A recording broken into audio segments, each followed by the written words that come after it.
नमस्कार एंड सत श्री अकाल। स्वागत है आप सभी का in part 3 of MCQ challenge series. इससे पहले के 2 पार्ट अगर आपने नहीं देखे हैं तो मैं आपको बता देता हूं कि यार इस वीडियो का थीम क्या है, क्या हम लोग इस वीडियो में करने वाले हैं। लेकिन प्लीज आप लोग इस वीडियो को देखने से पहले ना पहले के 2 पार्ट देखना और फिर ये वाले पार्ट को आके देखना।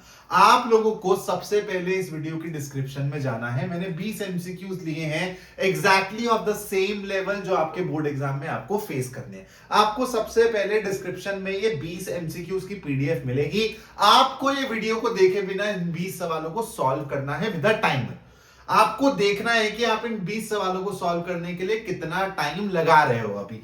फिर जब मैं ये 20 सवाल आपको करवाऊंगा, जिन अप्रोचेस से आप लोगों को कराऊंगा, कुछ मैं शॉर्ट ट्रिक्स बताऊंगा, कुछ मैं रिजल्ट्स आप लोगों को याद करने के लिए बोलूंगा, जिससे आपकी स्पीड एनहांस होगी। आप लोगों को ये सारी चीजें सीखनी है मुझसे और अपने आगे आने वाले जो भी आप एमसीक्यूज करते हो उनमें ये सब चीजें अप्लाई करनी है। अभी सैंपल पेपर्स करने बाकी है ना आपके। जब सैंपल पेपर्स करोगे ना तो आप अपने आप देखना कि 20 एमसीक्यूज आप लोग बेस्ट अप्रोचेस से कर पा रहे हो, फास्ट कर पा रहे हो और 100% एक्यूरेसी के साथ कर पा रहे हो। तो ये है दोस्तों अपना पहला सवाल। प्लीज पहले डिस्क्रिप्शन में आप जाओगे, पीडीएफ फाइल को खुद से करोगे। How many numbers from 10 to 200 are there which are divisible by 2 as well as 7। तो कॉन्सेप्ट क्या है, 2 और 7 के मेरे को कॉमन मल्टीपल उठाने हैं और देखना है कि उनका काउंट क्या है। बच्चे क्या करते हैं, फ्री फंड में एकदम बहुत ज्यादा टाइम लगा लेंगे। अप्रोच क्या आपको फॉलो करनी है, आपको कॉन्सेप्ट पता है ना, कोर कॉन्सेप्ट की 2 और 7 के कॉमन मल्टीपल आप लोगों को उठाने हैं। तो वो चालू होंगे 14 से। 14 के बाद आएगा 28 का नंबर। और देखो 200 से पहले कौन सा मल्टीपल होगा 14 का यार, तो बहुत बेसिक सी बात है, 14 का स्क्वायर सर 196 होता है, तो 196 ही आखिरी नंबर होगा। इसके बाद भी बच्चा टाइम वेस्ट कर देगा, फॉर्मूला लगा के इसको सॉल्व करने की कोशिश करेगा कि टोटल नंबर ऑफ टर्म्स कितनी है। अरे थोड़ा सा तो बेसिक हम लोग दिमाग लगाएं अगर, तो सर ये 14 गुणा 1 है और ये 14 गुणा 14 है, तो टोटल कितने लोग होंगे भाई, 14 ही तो लोग होंगे ना। तो आंसर तुम्हारा 14 हुआ। 30 सेकंड का भी सवाल नहीं है ये। अगर इससे ज्यादा आप टाइम लगा रहे हो इसमें तो आप कहीं ना कहीं पूरे के पूरे पेपर को अच्छे से करने में कमी छोड़ दोगे। शायद सब्जेक्टिव क्वेश्चंस को उतना टाइमली नहीं कर पाओगे, उतना टाइम नहीं दे पाओगे। अगेन आप लोगों को मैंने पहले 2 पार्ट्स में पाइथागोरियन ट्रिपलेट्स की इंपॉर्टेंस बताई है। प्लीज इसलिए बोल रहा हूं कि अगर पहले के 2 पार्ट्स नहीं देखे हैं तो देख लेना। मेरे चैनल पर जो भी कंटेंट डलता है ना, हर एक वीडियो में आपको बहुत सारी इंपॉर्टेंट चीजें देखने को मिलेंगी। इसलिए आप प्लीज एक भी लेक्चर मत मिस करिए, स्पेशली एंड के दिनों में। Two poles of height 12 meters and 20 meters are standing on a plain ground. If the distance between their feet is 15 meters, then the distance between their upper end of the poles is। तो फटाफट से मैंने चीजों को imagine कर लिया कि भाई ये मेरा 12 है और ये मेरा 20 है और सर इनके बीच का डिस्टेंस जो है ये दिया हुआ है 15। अगर ये 15 है तो दोस्तों ये भी 15 होगा। इसको दोबारा से ड्रॉ कर लेता हूं। ये 15 है तो दोस्तों ये भी 15 होगा। और आपसे पूछा क्या है, ये कितना हो जाएगा, इन दोनों का डिफरेंस 20 और 12 का 8। 8 15 देखते ही आपको ट्रिपलेट याद आएगा सर, 8 15 17 आपने बताया था। सवाल समाप्त हो गया। मैं तुमको बता रहा हूं ये पाइथागोरियन ट्रिपलेट्स याद कर लो। 3 4 5 5 12 13 7 24 25 8 15 17 और इसके साथ साथ एक और याद कर लो, 9 40 और 41। ये 5 पाइथागोरियन ट्रिपलेट पे भर भर के सवाल आते हैं। ऐसे सवाल आएंगे ना तुमको कैलकुलेशन में टाइम नहीं लगेगा, तुम लोग डेटा को देखते ही फटाफट से आंसर पहचान लोगे। तो इसका आंसर है सी। ठीक है। और मैंने ये भी बताया था कि ये जो स्टैंडर्ड ट्रिपलेट्स है तुम्हारे, ये जो 5 ट्रिपलेट्स मैंने तुमको बोले हैं याद करने को, इनके मल्टीपल्स भी पाइथागोरियन ट्रिपलेट्स होंगे, तो उनको भी तुमको स्पॉट करना आना चाहिए। चलो इस वाले सवाल को भी मैं तुमको एक बहुत बढ़िया अप्रोच से सिखाता हूं, जिसको मैं प्यार से बोलता हूं जंप मेथड। ठीक है, जंप मेथड मैं तुमको एकदम डिटेल में किसी और वीडियो में सिखाऊंगा, लेकिन अभी मैं जो तुमको बोल रहा हूं ना, तुम लोगों को बस उस तरीके से सोचना है। 7th टर्म दी हुई है अरिथमेटिक प्रोग्रेशन की 20 के बराबर और 22वीं टर्म दी हुई है 50 के बराबर। तो सबसे पहला कॉन्सेप्ट जंप मेथड का, आप टर्म को एक सीडी की तरह मानोगे। किसकी तरह मानोगे, सीडी की तरह, लैडर। ठीक है, तो आपकी 7वीं सीडी 20 वैल्यू पर है और आपकी 22वीं सीडी 50 वैल्यू पर है। ठीक है, मैं आपसे यह पूछ रहा हूं कि अगर आपको 7वीं सीडी से 22वीं सीडी तक पहुंचना हो तो आपको कितने कदम लेने पड़ेंगे, कितनी जंप लेनी पड़ेगी, ठीक है, मैं आपसे ये पूछ रहा हूं। तो जब भी मैं आपसे इस तरीके का सवाल पूछूं या फिर इस तरीके का कॉन्सेप्ट आए जहां से आपको एक कोई भी टर्म को दूसरी टर्म से रिलेट करना है, जैसे ये A7 है यार और ये कुछ नहीं है A22 है, तो आप लोगों को अगर मैं पूछूं कि कितनी जंप्स लेनी पड़ेगी, तो आपको बस इन दोनों का ना डिफरेंस लेना और कुछ नहीं करना।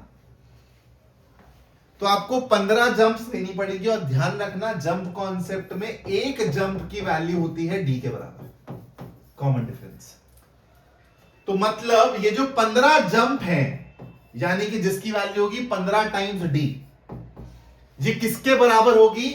22वीं सीढ़ी पे आपकी वैल्यू थी 50 और 7वीं सीढ़ी पे आपकी वैल्यू थी 20। तो आपने कितनी की जंप ली वैल्यू में? 30 की। तो यहां पे 15d हो गया 30 के बराबर, सीधा सीधा d आएगा आपका 2। इक्वेशंस बनाने की जरूरत ही नहीं है, डायरेक्टली करेंगे सवाल को। ऑब्जेक्टिव क्वेश्चन है, कोई नहीं देख रहा मैंने किस तरीके से किया है। d मेरा आ गया 2 के बराबर, मेरे को एक जंप की वैल्यू पता चल गई है। अब मेरे को 30वीं सीढ़ी पे जाना है। अगेन दोबारा कॉन्सेप्ट लगाओ, 22वीं सीढ़ी से 30वीं सीढ़ी पे जाना है, मतलब 8 जंप। एक जंप की वैल्यू 2 के बराबर है, तो 8 जंप की वैल्यू किसके बराबर होगी? 16 के बराबर। तो मेरे को 50 से 16 वैल्यू ऊपर जाना है, तो मेरा आंसर क्या आएगा? 66। ये कॉन्सेप्ट आपको कहीं नहीं मिलेगा, है वही सब जो आप nth टर्म पढ़ते हो, वही सब चीजें हैं, लेकिन सिर्फ और सिर्फ दिमाग में सॉल्व कर रहे हो आप प्रॉब्लम। तो ये जंप मेथड ना मैं एक लेक्चर लूंगा जिसमें मैं बहुत प्यार से आपको सारी की सारी इसमें चीजें बताऊंगा कि किस तरीके से मैंने टर्म्स को विजुअलाइज किया है। आप लोगों को ये मेथड ना इस तरीके से आप बहुत ऐसा टफ से टफ क्वेश्चंस भी ना एपी का दिमाग में कर जाओगे अगर ये मेथड आप लोगों को चमक गया। आगे बढ़ते हैं। In the given figure D is parallel to BC और AD is to DB दिया हुआ है आपको 3:5, AD is to DB 3:5 दिया हुआ है दोस्तों, और आपको AC की वैल्यू दी हुई है 16, तो आपको AE की वैल्यू बतानी है, AE की वैल्यू बतानी है। देखो ये 3 है, ये 5 है, तो कंप्लीट 8 यूनिट हो गया। 8 यूनिट आपको 16 के इक्विवेलेंट दिया हुआ है, तो 3 की वैल्यू क्या होगी यही पूछा है ना। तो अगर 8 मेरा 16 के इक्विवेलेंट है तो 3 मेरा 6 के बराबर हो जाएगा। तो इन शॉर्ट ये तुम्हारा 6 हो जाएगा, तुम्हारा 10 हो जाएगा। रेशियो मेंटेन करना है होता है, और इसको तुम ऐसा भी कर सकते हो अगर तुमको ये नहीं समझ आ रहा तो यहां पर तुमको पता है कि 3/8 should be equal to x/16। तो मैंने यही बोला था ना कि ये जो 8 है पूरा का पूरा यहाँ पे ये 16 के इक्विवेलेंट है, तो 3 किसके इक्विवेलेंट होगा? 3 टाइम्स 2 यानी कि 6। तो यहां पर तुम्हारा सी आंसर आ जाएगा। Find the value of x y product में है यहाँ पे, ठीक है। एक्स वाई की अलग अलग वैल्यू नहीं बतानी है। अगर ये तुम्हारे वर्टिसेस ऑफ रोम्बस है टेकन इन ऑर्डर, रोम्बस मतलब भाई पैरेललोग्राम है, मतलब कि यहाँ पे भी डायगोनल्स तो बाइसेक्ट करेंगे एक दूसरे को, तो मिड पॉइंट वाला कॉन्सेप्ट लगेगा। और मिड पॉइंट वाला कॉन्सेप्ट बेस्ट तरीके से कैसे लगाते हैं कि यहाँ पर जो आपके ऑल्टरनेटिव वर्टिसेस हैं उनमें एक्स का सम पकड़ो, इक्वेट कर लो। तो 1 और x का सम 4 और 3 7 के बराबर होना चाहिए। तो एक में क्या जोड़ूं कि 7 बन जाए? 6 जोड़ दो जी, तो x की वैल्यू हो गई 6। सिमिलर कॉन्सेप्ट आप किसके लिए लगाओगे दोस्तों? y के लिए लगाओगे। तो यहां पर आप लोगों का ऑल्टरनेटिव y को सम करो और ऑल्टरनेटिव y को सम करो, इक्वेट कर दो। तो 2 और 6 होता है 8, तो y 5 में क्या जोड़ूं कि 8 बन जाए? आंसर हो जाएगा 18। ठीक है, let's move on to the next question.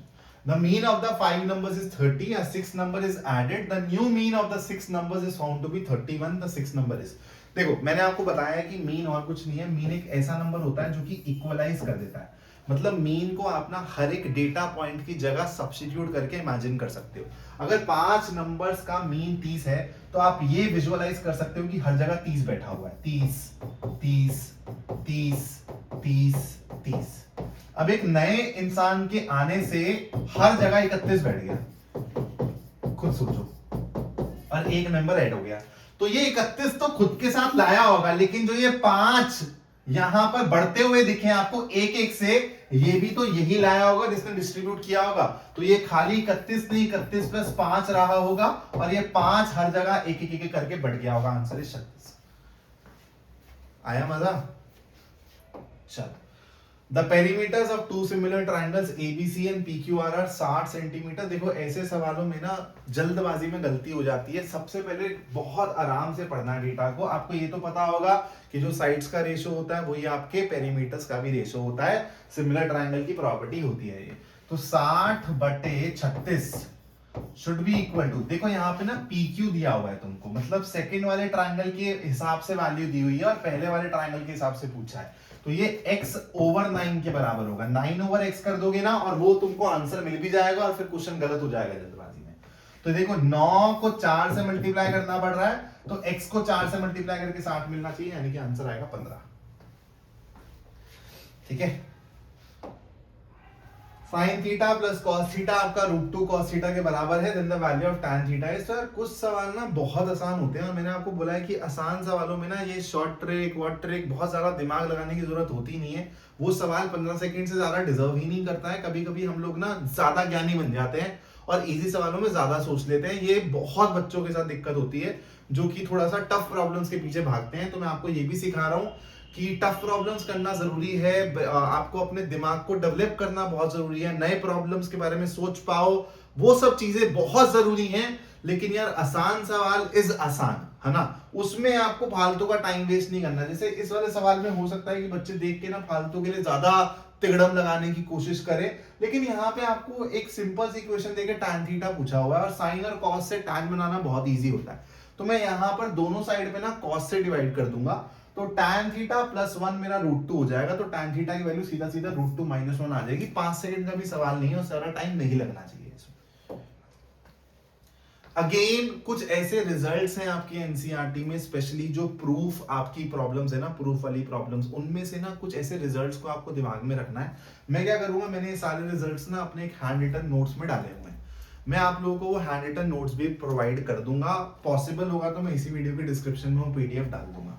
वहां पर ये सारे के सारे रिजल्ट्स मेंशन है। लेकिन आपने अगर एनसीईआरटी करी है तो आपको पता होगा कि ऐसे वाले केस में क्या होता है कि सर्कल है और फिर ऐसा बाहर एक क्वाड्रिलेटरल है, ऐसा इंस्क्राइब्ड है इसमें सर्कल, चारों साइड्स ऐसा टच हो रही हैं इस पे, तो आपका ये जो ऑपोजिट एंगल्स होते हैं ना, इनका सम 180 के बराबर होता है। तो उसी कॉन्सेप्ट पे बेस्ड डायरेक्ट प्रॉब्लम है, प्रूफ वाली प्रॉब्लम है एनसीईआरटी में, उसी को ही ऑब्जेक्टिव फॉर्मेट में कन्वर्ट कर दिया है। तो ये होने लगा है लास्ट 3 साल से कि जो आपके स्टैंडर्ड रिजल्ट्स है ना प्रूफ वाले, उन्हीं से ही एमसीक्यू बना दिया और देख रहे हैं कि बच्चे अप्लाई कर पा रहे हैं या नहीं कर पा रहे।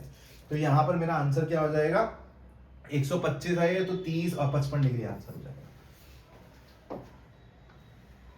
One root of the equation is reciprocal of the other. What is the value of q square? तो देखो एक कॉन्सेप्ट पता होना चाहिए कि अगर रेसिप्रोकल है एक दूसरे के तो उनका प्रोडक्ट क्या होगा, 1 होगा। प्रोडक्ट 1 होगा यानी कि c by a तुम्हारा 1 होगा, यानी कि डायरेक्ट कॉन्सेप्ट लगाऊंगा ऐसे सवालों में c इक्वल्स a का। ज्यादा टाइम बर्बाद नहीं करना है। c मेरा q - 2 के बराबर है तो q - 2 मेरा आएगा 5 के बराबर, तो q की वैल्यू आ गई 7, q स्क्वायर हो गया 49। The least number that is divisible by all the numbers from 1 to 8 both inclusive is। तो देखो यहां पर एक मैं तुमको रिजल्ट बता रहा हूं, प्लीज इसको याद रख लो। 1 to 10 का एलसीएम क्या होता है, 1 to 10 का एलसीएम होता है 2520। प्लीज इस पर डायरेक्ट सवाल आता है तो आपको ये डेटा याद होना चाहिए। यहां पर उसने 1 to 8 बोथ इंक्लूसिव पूछा है, मैं फटाफट से ऑप्शन को देखूंगा और आंसर फोड़ दूंगा। 8 मेरा आंसर नहीं हो सकता, ठीक है, 7 की टेबल में नहीं आता, 6 की टेबल में नहीं आता। अब 420 के पास चलता हूं। 420 क्या 8 की टेबल में आता है, क्योंकि 8 इंक्लूसिव है। सोचो 420 के 8 की टेबल में आता है, सर 400 तक पहुंच जाऊंगा 8 की टेबल में, फिर 20 तो नहीं आता, तो ये भी नहीं आएगा। 2520 मैं तुमको बता चुका हूं कि इसका है, तो 840 ही तुम्हारा आंसर है। चलो, segment joining the points of contact of two parallel tangents. Segment joining the point of contact of two parallel tangents, तो सर्कल से पास करेगा, will pass through the circle. तो ऐसे थ्योरेटिकल क्वेश्चंस भी आ सकते हैं जो चेक करेगा कि तुमने एनसीईआरटी की जो इंट्रो वाला पार्ट है या फिर एक्टिविटी वाला पार्ट है, थ्योरी वाला पार्ट है, वो अच्छे से पढ़ा है या नहीं पढ़ा है। What number should be added to the polynomial this so that 3 is the zero of the polynomial. 3 मेरा जीरो होना चाहिए इसका, तो सबसे पहले 3 डाल दो यहाँ पे। तो ये हो जाएगा 9, ये हो जाएगा -15, 9 + 4 हो जाता है 13, 13 - 15। तो इसमें क्या ऐड करूं कि ये 0 के बराबर हो जाए, तो आप लोग बोलोगे कि सर इसमें ना एक काम करो, आप 2 ऐड कर दो। तो what number should be added, it should be 2। तभी तो बेटा f(3) मेरा 0 के बराबर आ जाएगा, है ना, मतलब कि 3 डालने पे 0 दे देगा। ऐसे सवालों की शॉर्ट ट्रिक मैं तुमको पहले ही बता चुका हूं, लेकिन ऐसे सवालों में शॉर्ट ट्रिक लगती सिर्फ और सिर्फ ऐसी एक्सप्रेशंस में है। अगर यहाँ पे न्यूमरेटर या डिनोमिनेटर में कोई कांस्टेंट आ जाए तो ये वाली शॉर्ट ट्रिक नहीं लगेगी। ऊपर भी इसी तरीके का साइन कॉस है, नीचे भी साइन कॉस है, कांस्टेंट के बिना, कोई कांस्टेंट वाली टर्म नहीं है अगर, तो यहाँ पे तुम लोगों को tan थीटा 3/4 दिख रहा है ना, तुम लोग साइन की जगह 3 डाल दो, कॉस की जगह 4 डाल दो। साइन 3 और कॉस 4 हो नहीं सकता है, ये शॉर्ट ट्रिक है। और शॉर्ट ट्रिक के पीछे की रीजनिंग भी मैं अपने पिछले लेक्चर्स में बहुत बार डिस्कस कर चुका हूँ। और इसका कन्वेंशनल तरीका क्या है कि ऊपर नीचे तुम कॉस थीटा से डिवाइड कर दो, तो तुमको 4 tan थीटा -1 4 tan थीटा +1 मिल जाएगा। उससे भी सॉल्व हो जाएगा, या फिर 3 या 4 डाल दो, तो ये हो जाएगा 4 तिया 12, 12 - 4 हो जाएगा 8, और नीचे आ जाएगा 12 + 4 यानी कि 16, 1/2 मेरा आंसर होगा। हाँ, इस वाले सवाल को देखो मैं कितनी खूबसूरती से कराऊंगा तुमको। A race track is in the form of a circular ring whose outer and inner circumferences are 396 and 352 respectively. The width of the track. Width बतानी है बेटा आपको ट्रैक की, यानी कि आपको outer radius minus inner radius ही करना है। कॉन्सेप्ट ये है, चमक गया, outer radius minus inner radius करना है। आउटर रेडियस को मैं R1 बोल रहा हूँ थोड़ी देर के लिए, और इनर रेडियस को मैं R2 बोल रहा हूँ, तो मेरे को R1 माइनस R2 करना है। और ये मेरे को आउटर सर्कमफ्रेंस और इनर सर्कमफ्रेंस दिया हुआ है। खुद सोचो, मेरे को यहाँ पे इस डेटा से R1 माइनस R2 तक पहुंचना है, तो ये 2π/R1 है, 2π/R2 है। अगर इन दोनों का डिफरेंस लूंगा तो 2π कॉमन आएगा, और फिर बचेगा क्या, R1 माइनस R2। इनका डिफरेंस क्या है बेटा, इनका डिफरेंस है मेरे पास 44, तो 44 और कुछ नहीं है बेटा, 2π/R1 माइनस R2 के बराबर है। तो 2π को अगर मैं यहां पे रख दूं तो यही तो मेरा आंसर होगा। बोलो हाँ या ना। तो 44/2π क्या होगा, पाई की वैल्यू 22/7 रखोगे, 7 तुम्हारा आंसर आ जाएगा। विथ और कुछ नहीं है, 7 के बराबर है। सवाल खत्म। If the radius and the height of a right circular cylinder are in the ratio 1:1 and its volume is 2744 pi meter cube, तो आपको कर्व्ड सरफेस एरिया बताना है। तो देखो रेडियस और हाइट अगर बराबर हो गई तो πr² h πr³ बन जाता है ना, h की जगह भी r डाल दोगे तो πr³ बन जाएगा। तो वॉल्यूम तुमको ये दिया हुआ, यानी कि r³ तुम्हारा 2744 के बराबर है। अब इस सवाल से मैं तुमको एक टास्क दे रहा हूं, प्लीज तुमको ये अभी के लिए भी आगे के लिए भी, कोई से भी एग्जाम में बैठोगे ना हमेशा काम आएगा ये। 1 से लेके 20 तक के स्क्वायर्स याद रख लो, और 1 से लेके 20 तक के क्यूब्स भी याद रख लो, ठीक है। इतनी आप लोगों से दरख्वास्त है। अगर आप लोगों को ये डेटा याद होगा तो आपको यहाँ पे ज्यादा माथापच्ची नहीं करनी पड़ेगी, देखते ही समझ आ जाएगा, ये लिखने की भी जरूरत नहीं पड़ेगी कि r आपका 14 सेंटीमीटर के बराबर आएगा। अपने को कर्व्ड सरफेस एरिया निकालना है दोस्तों, यानी कि 2πrs, तो भाई 2 × 22/7, r की जगह रखो फटाफट से 14, और h की जगह भी आ जाएगा 14, तो 7 से गया 2 में, 44 × 2 होता है 88, 88 × 14। अब यहाँ पर मैंने आपको एक यूनिट डिजिट का शॉर्ट ट्रिक कॉन्सेप्ट बताता हूँ, बड़ा मजेदार कॉन्सेप्ट है, ये आपकी ऑप्शन एलिमिनेशन में बहुत काम आएगा। जब भी दोस्तों आपको एक्चुअल आंसर नहीं पता लगाना हो, सिर्फ आंसर की ना यूनिट डिजिट पता लगाना हो, जैसे यहाँ पर मेरे को दिख रहा है कि इसमें 2 है, इसमें 6 है, इसमें 4 है, तो मैं ऑप्शन एलिमिनेट कर सकता हूँ यहाँ पे, शायद मेरे को एक्चुअली कैलकुलेट करने की जरूरत नहीं पड़ेगी। तो कॉन्सेप्ट क्या होता है, जो भी नंबर्स को आप मल्टीप्लाई कर रहे हो ना, उनकी यूनिट डिजिट पकड़ो, उनको मल्टीप्लाई करो, और फिर जो आपको यूनिट डिजिट मिल रही है ना, वही आपके आंसर की भी यूनिट डिजिट होगी। जैसे 8 × 32 है, तो यहाँ पे इसकी यूनिट डिजिट क्या है, 2, तो आपके आंसर की भी यूनिट डिजिट 2 होगी। यहां से मेरे को सीधा सीधा एक ऑप्शन आता हुआ दिख रहा है, दैट इज ए। मेरा टाइम बचेगा। अगले सवाल की तरफ बढ़ रहा हूं, और दोस्तों ये सारी की सारी चीजें ना मैंने एक्सक्लूसिव ग्रुप बना दिया है अपना, ठीक है, एक्सक्लूसिव 10th का ग्रुप बना दिया है टेलीग्राम पे, ऑलरेडी उसमें 60+ बच्चा जुड़ भी चुका है। आप लोग भी अगर मैथ से प्यार करते हो, अपनी ऑब्जर्वेशन को इस तरीके से एनहांस करना चाहते हो, प्रॉब्लम सॉल्विंग एबिलिटीज को एनहांस करना चाहते हो, आगे स्कॉलरशिप टेस्ट देना है, एलन का, पीडब्ल्यू का, श्री चैतन्य का, जिस भी मर्जी आप स्कॉलरशिप टेस्ट में बैठोगे, पक्का अच्छी स्कॉलरशिप लेकर आओगे। At the same time JEE foundation भी तुम्हारी बिल्ड होगी, बोर्ड एग्जाम के बाद हमारी कहानी चालू होगी, तो प्लीज उस ग्रुप को ज्वाइन कर देना अगर आप इस टाइप के स्टूडेंट हो। If the radius of two circles are 7 centimeter and 24 centimeter, data को देखते ही मैं बता रहा हूं कि यहाँ पे पाइथागोरियन ट्रिपलेट फिट बैठेगा 7, 24, 25 वाला। Then the radius of the circle having area equal to the sum of the areas of the two circle. तो मेरे को ऐसे सर्कल का रेडियस बताना है जिसका एरिया इन दोनों सर्कल्स के एरिया के सम के बराबर हो, यानी कि मैं इसको कैपिटल आर ले लेता हूं, इसको R1, इसको R2, तो बस मैं लिख रहा हूं ताकि आप विजुअलाइज कर लो। तो आप देखो पाए पाए कटते ही आपको और कुछ नहीं, पाइथागोरस थ्योरम ही दिख रहा है। 7, 24, तो ये क्या बनेगा 25। Answer is 25। करा और आगे बढ़ो।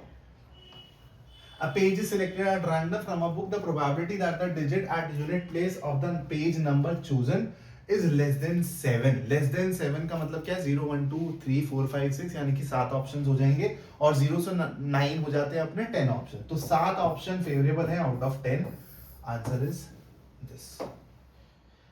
लास्ट सवाल है, देखते हैं क्या कह रहा है. इन द फिगर एडी आपको दिया हुआ है 4 के बराबर दोस्तों, बीडी आपको दिया हुआ है 3 के बराबर, सीबी आपको दिया हुआ 12. तो देखो मेरे को दिख गया 3 4 है तो ये हो जाएगा 5 और 5 12 है तो ये हो जाएगा 13. सवाल ही खत्म हो गया दोस्तों. आंसर क्या हो जाएगा? मेरे को क्या बताना है? Cot theta. कॉट थीटा मतलब बेस अपॉन परपेंडिकुलर, 12/5 मेरा आंसर हो जाएगा. तो चलो भाई, यहां पर आपके एमसीक्यू चैलेंज का होता है खात्मा. 3 पार्ट्स मैंने आपको प्रॉमिस करे थे एंड मैंने आपको इन तीनों पार्ट्स में काफी शॉर्ट ट्रिक्स, कुछ रिजल्ट्स मेमोराइज करने को बोले हैं. पाइथागोरियन ट्रिपलेट्स जैसे, यूनिट डिजिट वाले कॉन्सेप्ट जैसे, मैंने आपको ऐसे स्पेशल कॉन्सेप्ट्स बताए हैं जो आपको बहुत काम आएंगे आपके बोर्ड एग्जाम में, एक्चुअल बोर्ड एग्जाम में. अब आप जब सैंपल पेपर भी लगाओगे ना, एमसीक्यूज लगाओगे, आपको दिखेगा कि आपकी अप्रोचेस बेटर हो गई हैं, आपकी स्पीड बेटर हो गई है, आपका सोचने का तरीका बदल चुका है. पक्का इंप्रूवमेंट दिखेगी. अगर आपने डायरेक्टली ये थर्ड पार्ट देखा है, प्लीज इससे पहले के 2 पार्ट्स भी जाके देखना. अब आगे का क्या प्लान है? लाइव आऊंगा मैं. सबसे पहला लाइव लेक्चर मैं लेने वाला हूं लास्ट 2-3 साल के सीबीएसई के ऑफिशियल पेपर्स में जो भी सबसे अच्छे सवाल है ना, वो तुम लोगों के सामने रखूंगा और एक बढ़िया सा डिस्कशन करेंगे लाइव में. मजा आने वाला है. जल्दी लाइव की सारी अपडेट तुमको मिल जाएगी. उसके साथ साथ एक्सक्लूसिव ग्रुप ज्वाइन कर लो 33 का, अगर तुम लोग आगे मैथ्स परस्यू करना चाहते हो, जी जैसे एग्जाम में पढ़ना चाहते हो. जय हिंद दोस्तों.